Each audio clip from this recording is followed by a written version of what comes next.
कुसुमचं लग्न झालेलं होतं, परंतु तारुण्यामध्येच तिच्या पतीचं निधन झालं. निधन झाल्यानंतर तिचा संसाराचा जो आधार होता, जो आधारवड होता, तो पती गेल्यामुळे ती एकटी पडली आणि त्यांना 2 दाम्पत्य देखील होते. पती गेल्यानंतर कुसुम एकटी पडली आणि 2 मुलींचा उदरनिर्वाह कसा करावा या विचारात होती. तोपर्यंतच ती एकटी होती, तिला आधाराची गरज होती. त्यावेळेला तिच्या सानिध्यात, तिच्या सहवासात आला तो म्हणजे दत्ता. दत्ताचं वय 36-37 वर्ष आणि त्याचं लग्न झालेलं नव्हतं. तो मुलीच्या शोधात होताच, परंतु तोपर्यंतच कुसुम ही दत्ताला भेटली. त्या दोघांमध्ये अगोदर बोलणं चालणं सुरू होतं, मदतीचा हात पुढं करत होता. परंतु याच रिलेशन मधून कुसुम एकटी असल्यामुळे त्या दोघांची मनं जुळली आणि त्या दोघांमध्ये प्रेम प्रकरण सुरू झालं. अनैतिक संबंध, शारीरिक संबंध सुरू झाले. त्या मुलींना, कुसुमला सांभाळण्याची जिम्मेदारी दत्ताने घेतली. परंतु लिव्ह अँड रिलेशनशिप मध्ये होते, लग्न केलेलं नव्हतं, परंतु पती पत्नी सारखं त्यांचं एका घरामध्ये राहणं होतं.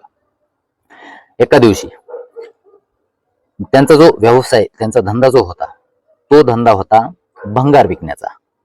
आणि बिगारी काम असल्यामुळे, भंगार विकण्याचं काम असल्यामुळे 4-2 रुपये दिवसा यायचे. संध्याकाळी पैसे, एका दिवशी धंदा चांगला झाला, पैसे चांगले आले. पैसे चांगले आल्यानंतर संध्याकाळी पैशाची वाटप करत असताना कुसुमला किती द्यायचे आणि दत्ताला किती ठेवायचे, ह्या दोघांमध्ये पती पत्नीचं म्हणजे असं राहत होते पती पत्नी सारखं, परंतु पती पत्नी नव्हते, त्यांचे प्रेम प्रकरण होते. पैशाच्या वाटपावरून दोघांमध्ये वाद झाला आणि दत्ताला राग अनावर झाला. दत्ताचा राग एवढा अनावर झाला, इतका त्याला राग आला की त्याने कुसुमला लाथाबुक्यांनी मारायला सुरुवात केली, काठीने मारहाण सुरू केली. कुसुम रक्ताच्या थारोळ्यात खाली बेशुद्ध अवस्थेत जमिनीवर पडली. मुली झोपलेल्या होत्या दुसऱ्या रूम मध्ये. कुसुम बेशुद्ध अवस्थेत पडली, तरीही दत्ताचा राग हा कमी झाला नाही.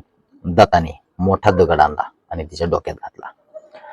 इतकी भयानक घटना घडली. स्वतःच्या आज जीवाची न पर्वा करता आज 2 मुलींच्या मात्र छाया आज दत्ताने, आरोपीने काढून घेतला. आरोपी दत्ताचं संपूर्ण नाव आहे दत्ता काळूराम जगताप आणि कुसुम जिची निर्घृणपणे हत्या करण्यात आली, तिचं संपूर्ण नाव आहे कुसुम वसंत पवार. आज या घटनेमध्ये कुसुम जीवानीशी गेलेली आहे. बावधम पोलीस स्टेशनच्या हद्दीत ही घटना घडल्यामुळे पोलिसांनी ताबडतोब घटनास्थळी धाव घेतली आणि आरोपी दत्ताला ताब्यात घेतलं, बेड्या ठोकल्या. पुणे जिल्ह्यातील मुळशी तालुक्यातील म्हाळुंगे गावामध्ये घडलेली ही भयानक घटना. बावधम पोलीस स्टेशनच्या हद्दीतील ही घटना समोर आली आणि संपूर्ण परिसरामध्ये संतापजनक संतापाची लाट उसळली. या घटनेने आज आरोपीला सक्त आणि कडक शिक्षा व्हावी यासाठी ग्रामस्थांकडून मागणी केली जाते. भयानक घटना समोर आली. पतीचं निधन झालं, आश्रय म्हणून दत्ताच्या संपर्कात राहिली आणि दत्तानेच तिचा काटा काढला. या घटनेबद्दल, या मराठी क्राईम स्टोरी बद्दल आपल्याला काय वाटतं? आपली प्रतिक्रिया कमेंट बॉक्स मध्ये कळवा. MMJ news Marathi channel subscribe करा, बेल आयकॉन घंटेला प्रेस करा. भेटूया पुढील व्हिडिओमध्ये. तोपर्यंत धन्यवाद.